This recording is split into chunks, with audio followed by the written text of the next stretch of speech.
জয় শ্রীকৃষ্ণ, জয় শ্রীকৃষ্ণ, জয় শ্রীকৃষ্ণ।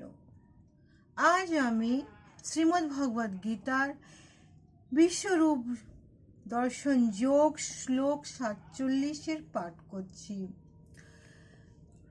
শ্রী ভগবান উবাচঃ ময়া প্রসন্নেন তবঃ অর্জুনেন ইদম রূপম পরম দর্শিতম আত্ময়োগতঃ तेजोमयं विश्वम् अन्नतम् अद्यं यतः मे तवत् अन्नेन না দৃষ্টিপূর্বম।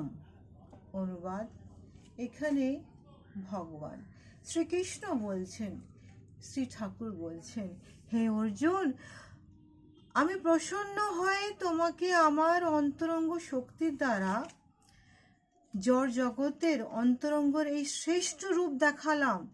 তুমি ছাড়া পূর্বে আর কেউ এই অনন্ত আদি তেজময় রূপ দেখেনি।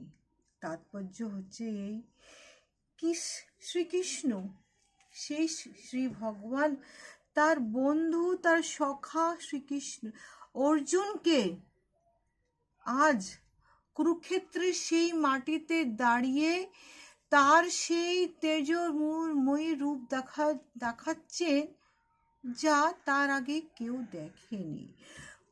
দেখেনি এই পৃথিবীতে, এই ধরাতে, এই সমস্ত ব্রহ্মাণ্ডকে। একমাত্র অর্জুনের জন্যই সমস্ত দেব দেবীগণ, সমস্ত দেবতারা, সমস্ত ব্রহ্মাণ্ডের সবাই যেন আজ প্রথমবার ঠাকুরের সেই দিব্যরূপ দর্শন করলেন।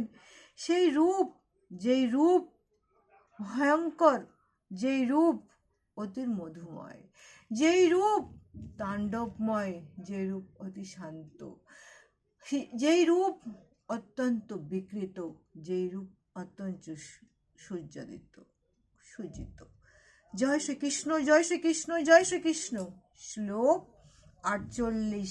না বেদঃ যজ্ঞঃ অধ্যয়নৈঃ না দানৈঃ না চঃ ক্রিয়াभिः না তপোभिः উগ্রৈঃ एवं रूपः शक्यो अहं नृलोके दृष्टुं तवतः अन्येन कुरु प्रवीरः।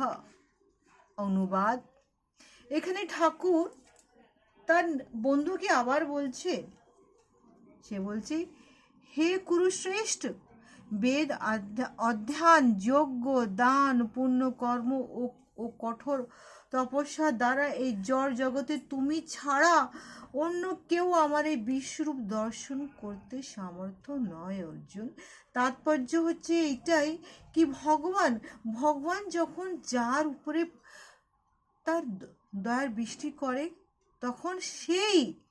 তখন সেই ভগবানের সেই দিব্য রূপটা দর্শন করতে পারে। সেই রূপটা যে অতীব দিব্য, অতীব দেবতুল্য, দৈব গুণিত সেই দর্শন। আর এই অর্জুনের পূর্বের এই বিবরণ সকলের কাছেও অজ্ঞাত ছিল। এই যে দৈব রূপটা, এই রূপটা তো এর আগে কেউ দেখেইনি।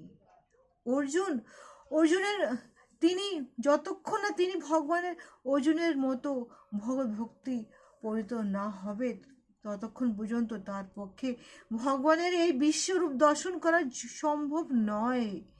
অর্থাৎ এই জীবনে অর্জুনের মতন হও, যে ভগবানকে নিজের সমস্ত কিছু সঁপে দিয়ে নিরানন্দ হয়ে গেছে।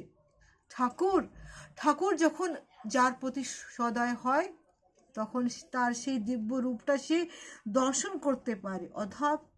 অর্থাৎ মনে অর্জুনের মতন ভক্তিভাব নিয়ে এসো। জয় শ্রীকৃষ্ণ, জয় শ্রীকৃষ্ণ, জয় শ্রীকৃষ্ণ।